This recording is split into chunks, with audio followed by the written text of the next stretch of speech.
yang melampaui segala akal, itulah kiranya menyertai hati dan pikiran dalam Yesus Kristus Tuhan kita. Amin. Shalom bagi kita semua.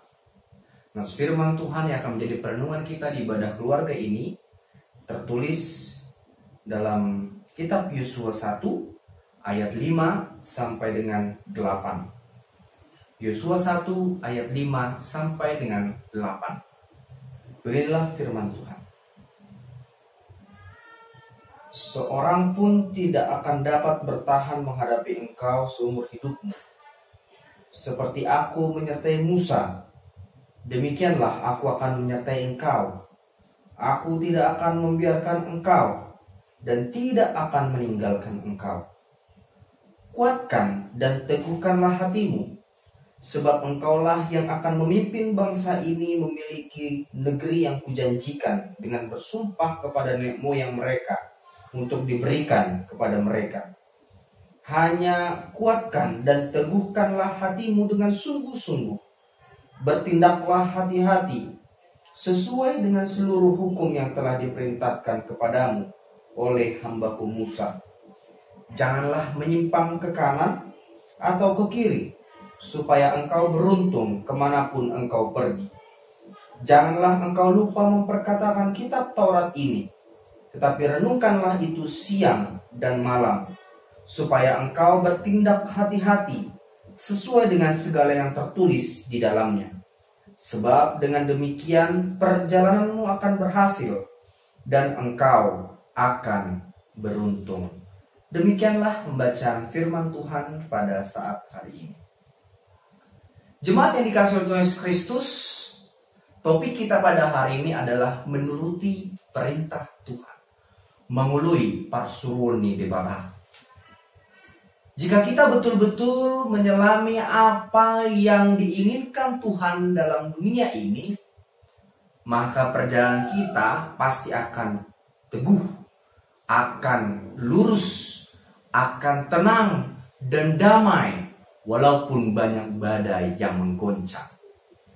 Dan melalui firman Tuhan hari ini kita semakin mengenal siapakah itu Yosua. Yosua adalah seseorang pengganti Musa. Yosua tahu janji Allah yang sudah ditetapkan pada bangsa Israel. Dan Yosua dipilih untuk menemani bangsa Israel sampai kepada tanah yang dijanjikannya, yaitu tanah Kanaan. Saudara, Yosua adalah seorang pemimpin yang muda. Dan dalam dunia sekalipun kita belajar begitu banyak pemimpin-pemimpin muda yang akan muncul ke permukaan. Mereka akan menjadi role model, mereka akan menjadi teladan, mereka akan menjadi contoh dan tahu apa yang akan dicapai. Sehingga pemimpin muda adalah pemimpin yang visioner. Pemimpin seorang Yosua tahu bahwa ia dipilih dan ditetapkan oleh Tuhan untuk menemani, bahkan memimpin bangsa Israel dalam tuntunan Tuhan. Lalu apa yang dirasakan oleh Yosua? Yang pertama sekali, sesungguhnya kita menyadari ketika ada estafet kepemimpinan, ada hal kekhawatiran. Hal kekhawatiran ini sangat dirasakan oleh Yosua. Bisa saja Yosua berbeban berat, karena memang dia harus memimpin kurang lebih 2 juta orang bangsa Israel di generasi kedua. Di generasi yang pertama sudah mati di padang gurun. Dan kita tahu ini bukan pekerjaan yang mudah. Orang yang memimpin dia harus menunjukkan kredibilitasnya, integritasnya, kekuatannya, semangatnya, keramah tamahannya. Yosua harus merangkul semua bangsa Israel, meyakinkan bahwa mereka dituntun oleh Tuhan. Saudara, ini menjadi sebuah pergumulan. Oleh karena itu di ayat 6, 7 dan yang berikutnya selalu dikatakan, kuatkan dan teguhkanlah hatimu. Bagaimana seorang pemimpin bisa kuat kalau ia tidak menerima apa yang sudah disampaikan oleh Tuhan. Tapi kita tahu Tuhan sadar akan ketidakmampuan Yosua jika dia berjalan seorang diri. Maka perkataan Tuhan dalam firman ini ingin mendorong dan meyakinkan dalam hati Yosua, dia hadir kemanapun Yosua melangkah sampai ke tanah yang dijanjikan. Tuhan mengatakan hal ini, kuatkan dan teguhkanlah hati, supaya bukan hanya secara fisik kita kuat, bukan hanya secara pikiran kita kuat, tetapi secara spiritualitas Tuhan betul-betul hadir dalam hati kita semua. Dan Yosua mengalami hal itu. Saudara, kita sadar hidup ini adalah hidup yang fana, yang sebentar terlihat lalu lenyap. Bahkan Yosua sendiri sadar bangsa Israel hanya bisa dipimpin oleh Tuhan. Yosua hanya perantara, tapi ia mau mengerjakan tugas dan tanggung jawab dalam Tuhan supaya bangsa Israel selamat dalam lindungannya. Tapi ada tipsnya yang disampaikan. Tips ini untuk meneguhkan siapapun yang berjalan dalam lindungan Tuhan itu bukan hanya berkata-kata kepada pemimpin, tetapi kepada bangsanya juga. Dan yang bisa kita ingat dalam nas pada hari ini adalah bagaimana seseorang yang berjalan dalam perintah Tuhan, ia memperkatakan hukum Taurat. Bahkan merenungkannya siang dan malam firman tersebut. Firman Tuhan harus diperkatakan dan direnungkan setiap saat.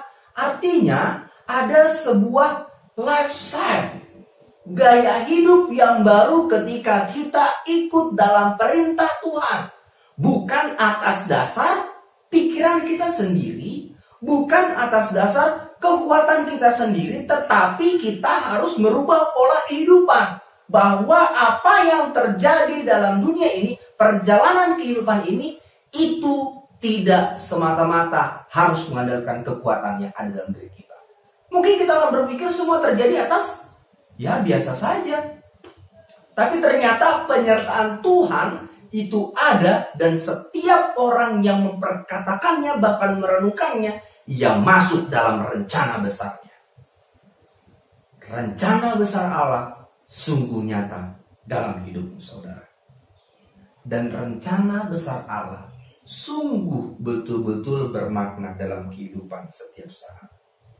Sehingga kita sungguh menyadari bahwa di Amsal 3 ayat 5 dikatakan, percayalah kepada Tuhan dengan segenap hatimu, dan janganlah bersandar kepada pengertianmu sendiri. Kata percaya dengan segenap hatimu itu menandakan bahwa tidak hanya berdasarkan pikiran, tapi harus dengan berdasarkan perasaan. Dan hikmat kebijaksanaan itu ada dalam diri saudara untuk melaksanakan perintah Tuhan. Dan kita sungguh menyadari, Yesus pun pernah berkata, dan tersirat dalam Injil Matius 28 ayat 20, Aku akan menyertaimu sampai akhir zaman. Artinya, setiap orang, setiap manusia memiliki tugas untuk memberitakan firman-Nya, tapi juga harus menuruti perintahnya dalam kehidupan sehari-hari. Mungkin kita sedang dalam hidup yang lemah, dalam persoalan, atau mungkin kita bisa mencatatkan perintah Tuhan apa saja yang sudah kita langgar sampai pada saat ini. Atau kita tidak mengutamakan firman Tuhan dalam kehidupan sehari-hari. Atau kita tidak mementingkan keluarga dalam kehidupan sehari-hari. Memperkatakan firman Tuhan bukan hanya membaca, tapi dalam kehidupan sehari-hari kita bergandengan tangan, kita berdoa bersama, kita bercanda tawa, kita bercerita tentang kemuliaan nama Tuhan, dan kita diteguhkan masuk dalam rencananya. Dan perintah Tuhan itu nyata, seperti Yosua mendampingi bangsa Israel sampai kepada tanah yang dijanjikannya. Saudara yang dikasihi Tuhan Yesus Kristus, sungguh ada satu kata yang membuat kita agak lebih berpikir secara jernih. Di ayat 8 tertulis di situ, supaya engkau bertindak hati-hati. Ingat, dunia dalam godaan dan tantangan. Keinginan daging selalu merasuk dalam hati dan pikiran kita untuk mengandalkan kekuatan sendiri. Maka dikatakan, bertindaklah hati-hati. Roh iblis selalu mengganggu pikiran, sehingga perkataan dan perbuatan tidak sinkron. Kita diganggu oleh semuanya, supaya tidak sesuai dengan firman Tuhan. Saudara yang dikasihi Tuhan Yesus Kristus, mari kita masuk menyelami firman Tuhan, memperkatakan firman-Nya, berbuat sesuai dengan kehendak-Nya. Kita tuliskan perlahan demi perlahan, apakah saya sudah bertindak dengan hati-hati dalam dunia ini.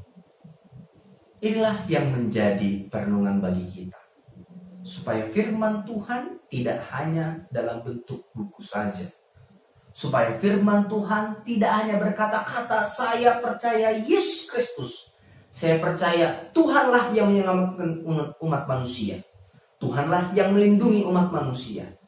Tapi kita harus yakin dan percaya, ternyata menuruti perintah Tuhan adalah hal yang harus kita lakukan, seperti Yosua yang telah merasakannya. Kuatkan dan teguhkanlah hatimu untuk masuk dalam rencana Tuhan. Jangan bimbang dan jangan ragu. Jangan takut walaupun badai menghadang, karena firman-Nya sungguh bersama dengan saudara kemanapun kita melangkah. Dalam pekerjaan, dalam proses belajar, yakinlah Tuhan meneguhkan hatimu. Tuhan Yesus memberkati. Amin. Terima kasih Tuhan atas firman-Mu yang telah menyatakan kebaikan dalam hidup kami. Dan kami sungguh bersyukur karena kami telah belajar dari ketokohan Yosua yang yakin bahwa Allah menguatkan dan meneguhkan hatinya walaupun ia dalam suasana kekhawatiran. Berikanlah peneguhan, kekuatan bagi jemaat-Mu dimanapun mereka berada, agar kiranya firman-Mu tidak hanya sebatas kata-kata, tetapi bagaimana perkataan dan perbuatan itu bisa menghadirkan suasana kerajaan Allah dalam dunia ini. Dan kami juga bersyukur untuk kehadiran Kristus yang selalu memberikan kedamaian bagi kami, umat-Nya, agar kami semakin berhati-hati dalam berkata-kata, bahkan bertindak kepada sesama kami. Karena kami tahu ya Tuhan, kami adalah manusia yang jauh dari sempurna. Dan melalui firman ini Engkau menegur kami, Engkau mengajarkan kami, Engkau menuntun kami melalui kuasa Roh Kudus-Mu. Inilah menjadi tuntunan dalam hidup kami. Berkati jemaat-Mu ya Tuhan, yang dalam kondisi sakit, Tuhan kiranya pulihkan mereka, Tuhan sembuhkan mereka. Kau pakai dokter dan keluarga tetap mendampingi. Kami percaya kesembuhan, pemulihan dapat terjadi dalam diri mereka. Terpujilah nama Tuhan, yang dalam nama anak-Mu Tuhan Yesus Kristus, Juru Selamat kami hidup. Amin.